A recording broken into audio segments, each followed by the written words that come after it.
Assalamualaikum warahmatullahi wabarakatuh. Halo teman-teman semua. Nah, sesuai janji aku di video sebelumnya bahwa aku bakalan share lagi contoh-contoh soal PPPK teknis.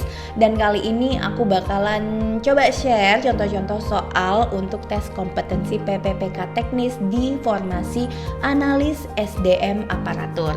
Jadi semoga teman-teman yang sedang menghadapi tes nantinya tetap semangat belajar, dan juga semoga video ini bisa membantu teman-teman. Oke, langsung aja kita masuk ke contoh soal tes PPPK teknis formasi analis SDM aparatur.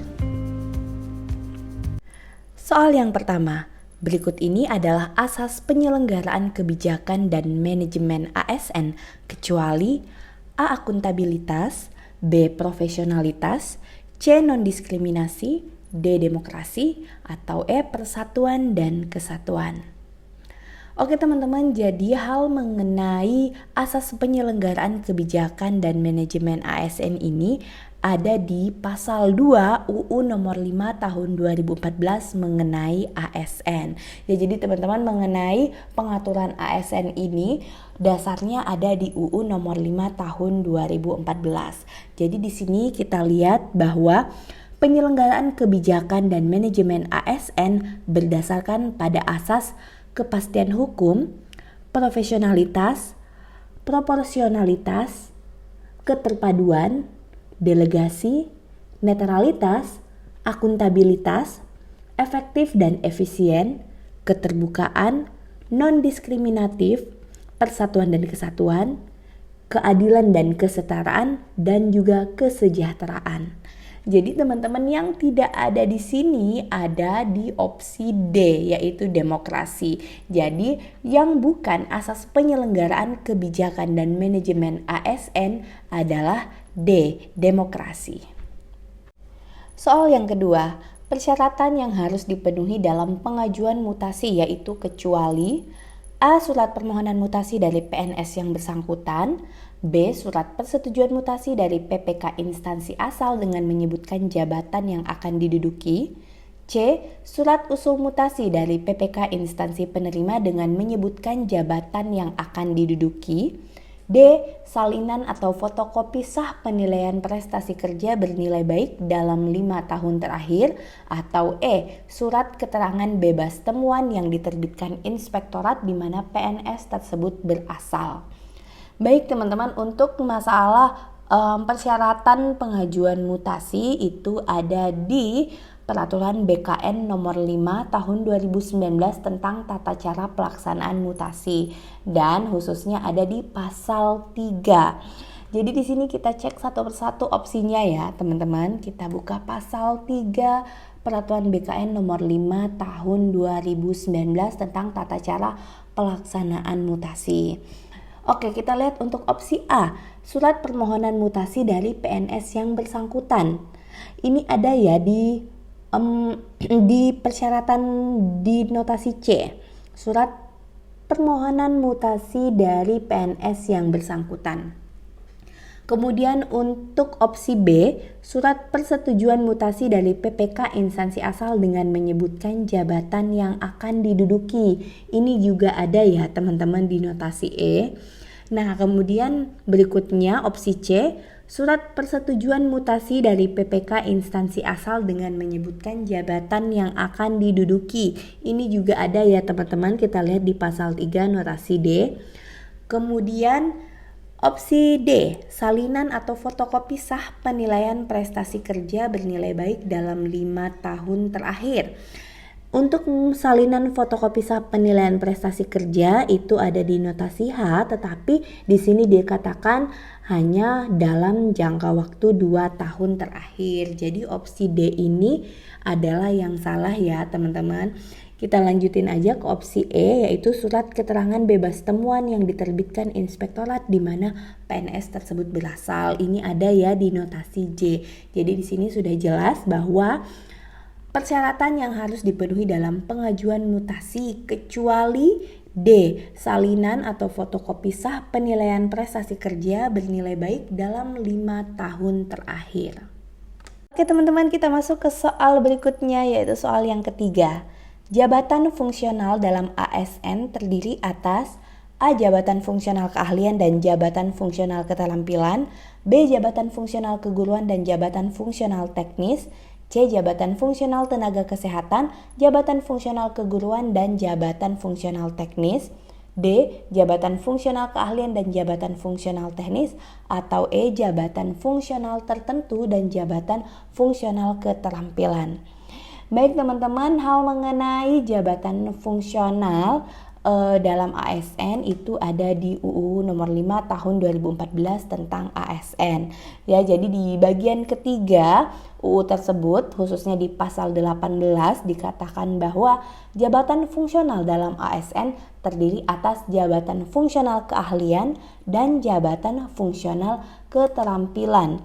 Jadi jawaban yang benar sudah jelas ada di opsi A. Jabatan fungsional dalam ASN terdiri atas jabatan fungsional keahlian dan jabatan fungsional keterampilan.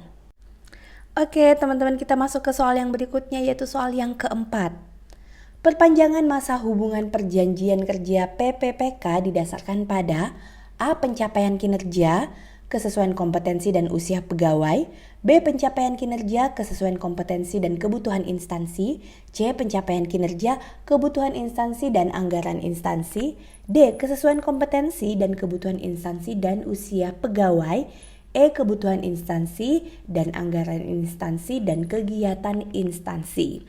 Baik teman-teman, jadi hal mengenai perpanjangan masa hubungan perjanjian kerja PPPK itu ada diatur di dalam PP nomor 49 tahun 2018 tentang manajemen PPPK. Jadi khusus untuk mengenai masa perjanjian kerja sendiri itu diatur di pasal ke-37, khususnya di ayat 2 ya. Jadi bunyinya adalah perpanjangan hubungan perjanjian kerja sebagaimana dimaksud pada ayat 1 didasarkan pada pencapaian kinerja, kesesuaian kompetensi dan kebutuhan instansi setelah mendapat persetujuan PPK. Jadi teman-teman jelas ya di sini jawaban yang ada pencapaian kinerja, kesesuaian kompetensi dan kebutuhan instansi ada di opsi B. Jadi jawaban yang benar mengenai perpanjangan masa hubungan perjanjian kerja PPPK didasarkan pada opsi B, pencapaian kinerja, kesesuaian kompetensi dan kebutuhan instansi. Oke teman-teman, kita sudah masuk ke soal yang kelima. Kita langsung aja ya.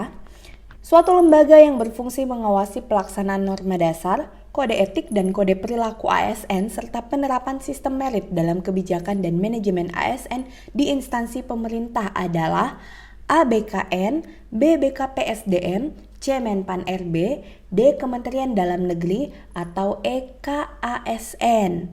Oke, baik teman-teman, untuk fungsi pengawasan terhadap ASN itu dijelaskan juga di dalam UU nomor 5 tahun 2014 tentang ASN. Jadi khususnya di pasal 30 yang membicarakan mengenai KASN atau Komisi ASN itu disebutkan bahwa KASN berfungsi mengawasi pelaksanaan norma dasar, kode etik dan kode perilaku ASN serta penerapan sistem merit dalam kebijakan dan manajemen ASN pada instansi pemerintah. Nah, jadi sesuai UU ini jawaban yang benar ada di opsi E, yaitu KASN atau Komisi ASN.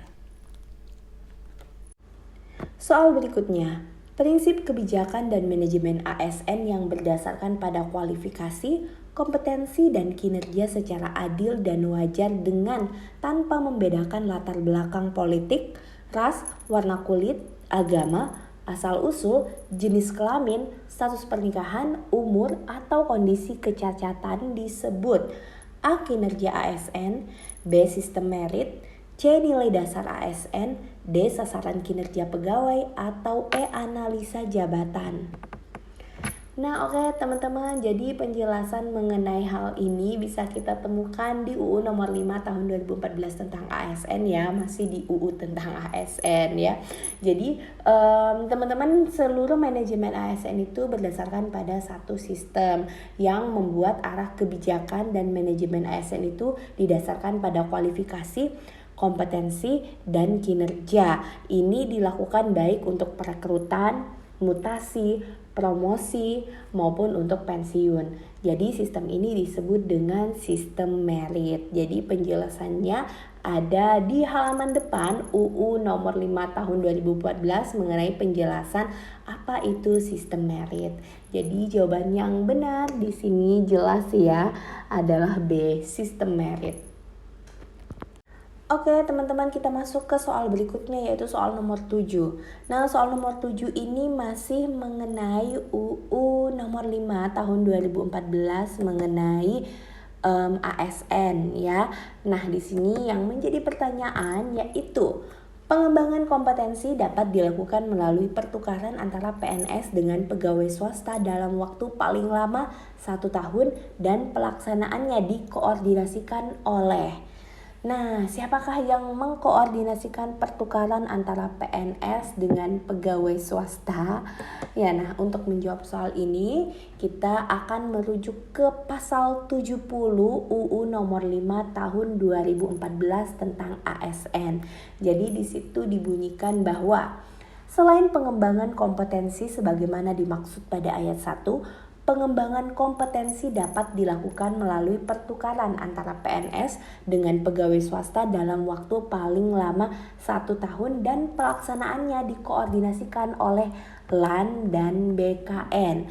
Ya, LAN Lembaga Administrasi Negara dan BKN Badan Kepegawaian Negara. Jadi jelas ya, jawaban yang benar adalah C, LAN dan BKN.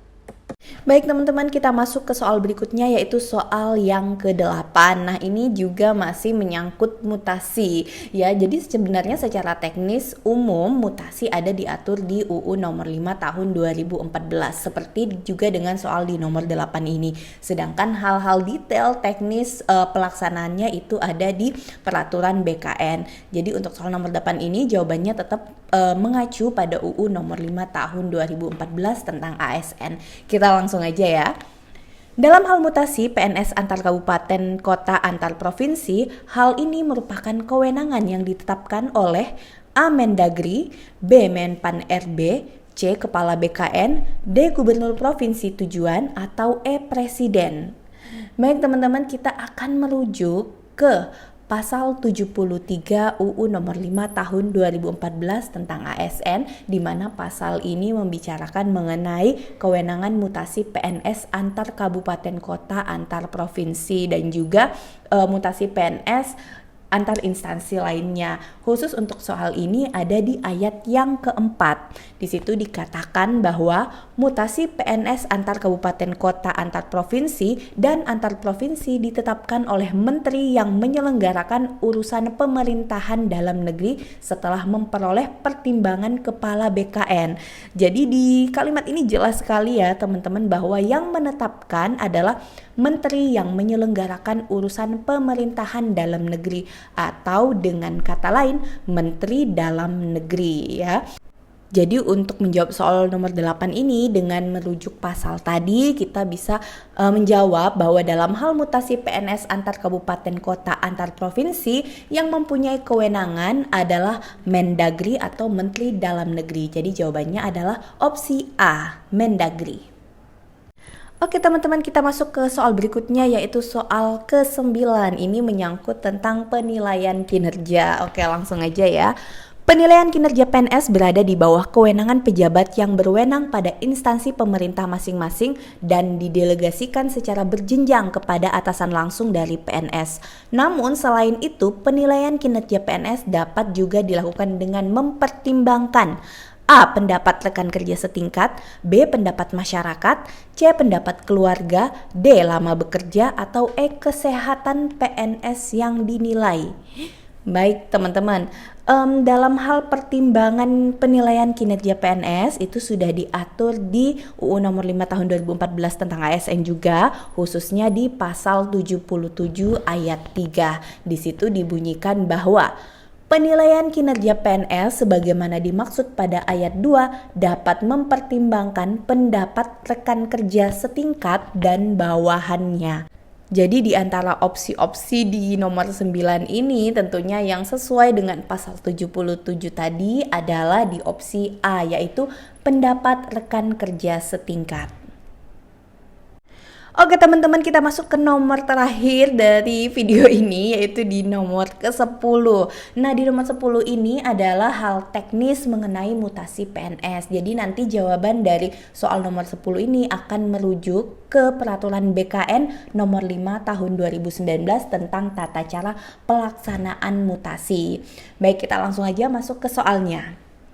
Dalam mutasi PNS dalam satu instansi pusat atau instansi daerah terdapat tahapan-tahapan prosedur yang harus diikuti. Adapun sesuai aturan Badan Kepegawaian Negara atau BKN, tahapan pertama dalam mutasi PNS adalah A. PNS yang akan melakukan mutasi membuat permohonan mutasi kepada instansi asal. B. PNS yang akan melakukan mutasi membuat permohonan mutasi kepada instansi penerima. C. PPK instansi penerima membuat usul mutasi kepada PPK asal atau instansi di mana PNS yang bersangkutan bekerja untuk meminta persetujuan. D. PNS yang akan melakukan mutasi membuat permohonan mutasi kepada Badan Kepegawaian Negara atau BKN. Atau E. PPK instansi asal membuat usul mutasi kepada PPK penerima atau instansi di mana PNS yang bersangkutan akan dimutasi untuk meminta persetujuan. Baik teman-teman, kita akan merujuk ke peraturan BKN nomor 5 tahun 2019 tentang tata cara pelaksanaan mutasi. Ya, jadi di pasal 4 di peraturan BKN tersebut dijelaskan prosedur mutasi ya.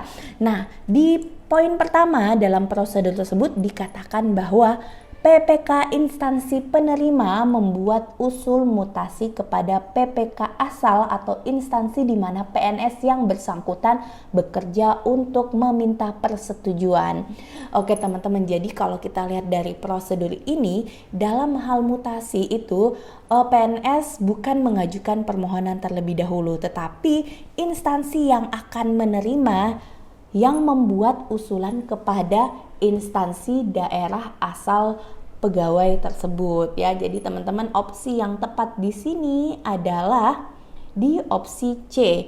PPK instansi penerima membuat usul mutasi kepada PPK asal atau instansi di mana PNS yang bersangkutan bekerja untuk meminta persetujuan. Oke teman-teman, itu tadi 10 contoh soal untuk tes P3K teknis di formasi analis SDM aparatur. Jadi semoga bermanfaat ya teman-teman, dan jangan lupa di subscribe, di share kalau teman-teman rasa bermanfaat, karena insya Allah aku bakalan share lagi contoh-contoh soal untuk tes CPNS maupun P3K yang lainnya. Terima kasih.